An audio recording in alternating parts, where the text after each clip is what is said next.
There you are. Prof.dr. Tarquin Danglebury here, you see. I thought it would be time for another episode of Drawing with the Professor.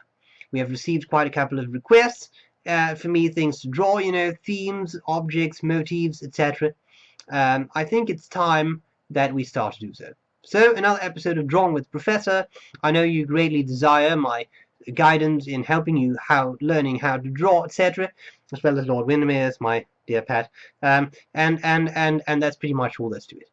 So I think we need to get started now. So I would say, whip out your pen and let's start to play. Yes, well, so let's start. We got quite a couple of requests. The first thing I would very much like to draw for you is a mouse. So drawing a mouse is fairly simple. You start with the body, then the head. Then you have the little beak like that. Whiskers. An eye. An ear. These are the feet of the mouse. Of course you have the tail, which looks a bit large here, but that's because it's a flat tail mouse. And that's pretty much it. A flat tail mouse. You see? See how easy this is? Very easy. Everyone can draw this, even if your drawing style is not as excessively good as mine. At least you'll be able to do this. Now, of course, a mouse likes a piece of cheese, so that's what you have right there. Now, the next thing I would very much like to draw for you is a portrait of B.R.E. Brown. You see? So what you do, because people requested this. So what you do is very simple. You first start with the neck, like this. Then you take the head, shaped like this. This is the chin. Then you have the nose and the glasses. Do this slightly impressionist. Then you just have the ears. You have the mouth.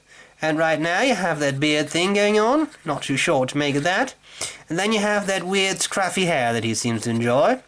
Like this. You see? B.R.E. Brown. My ex-student.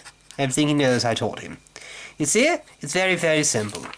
Now, B.R.E. Brown likes to use fountain pens. So you may as well use a fountain pen here.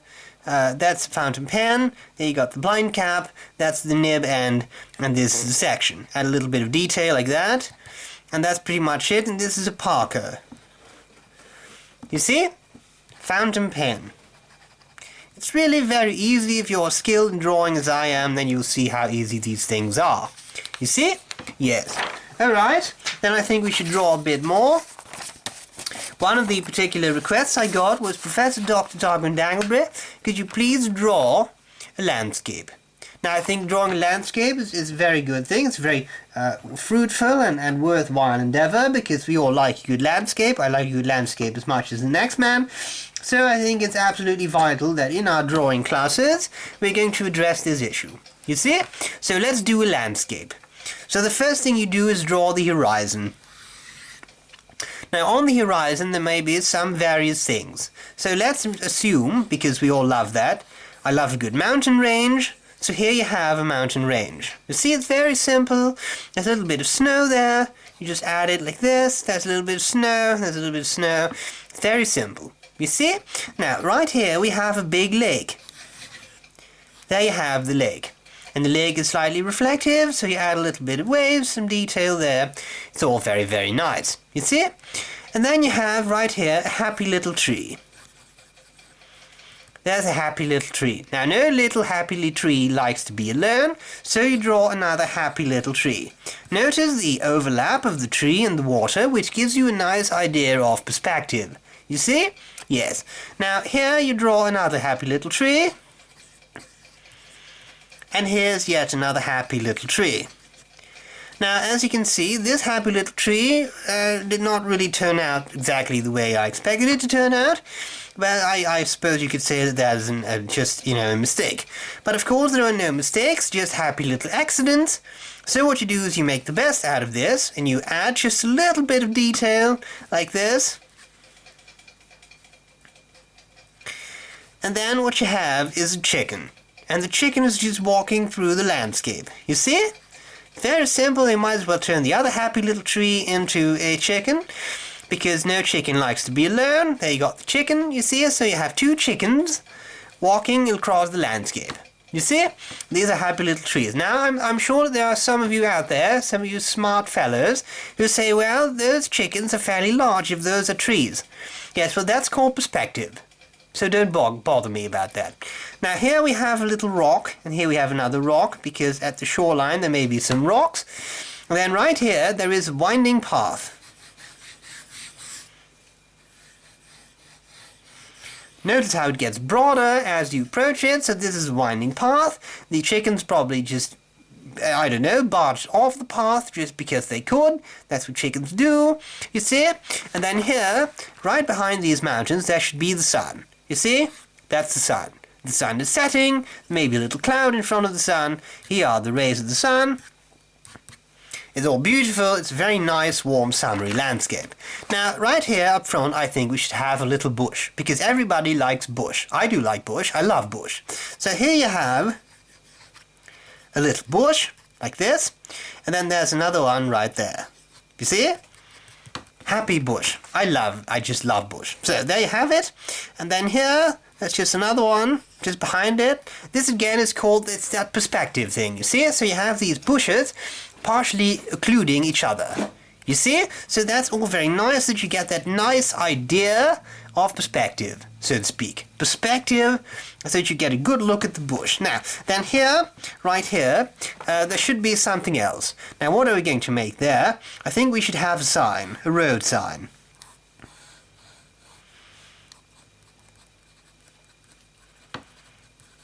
That way. Because I'm not really sure where it goes. That way, and then I'm going to put between parentheses, future. To give it that sort of nice, interesting ambience, full of philosophy, full of thoughts, full of all kinds of mysterious ideas. Where are we going? What are we going to do? Well, that way. Towards the future. You see? So, what we have is mountains, the sun, a cloud, chickens, a lake with rocks, a winding path, trees, two happy little trees, a lot of bush, which is always great fun, and then we have somewhere going that way. You see?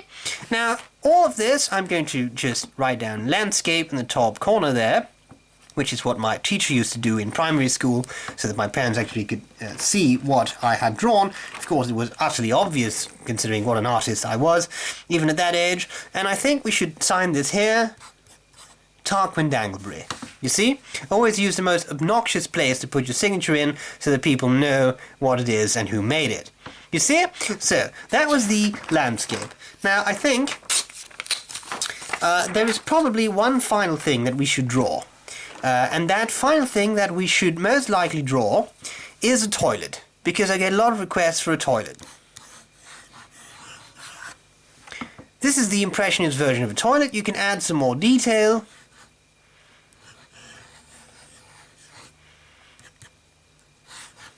That is another version of a toilet, and then finally, the oldest version of a toilet, aka a bucket. You see? So, here we have 3 toilets. I would call this work the evolution of the toilet. You see? I'm going to sign that. And I think I have shown you so many things this week on little things how to improve your writing, your drawing, your artistic insights, your abilities, that I think that we should leave it at this, just for everyone's sanity, and that is pretty much all there's to it. So, I hope that this was useful, and as that B.R.E. Brown fellow would say, I will gladly see you later. Ta-ta!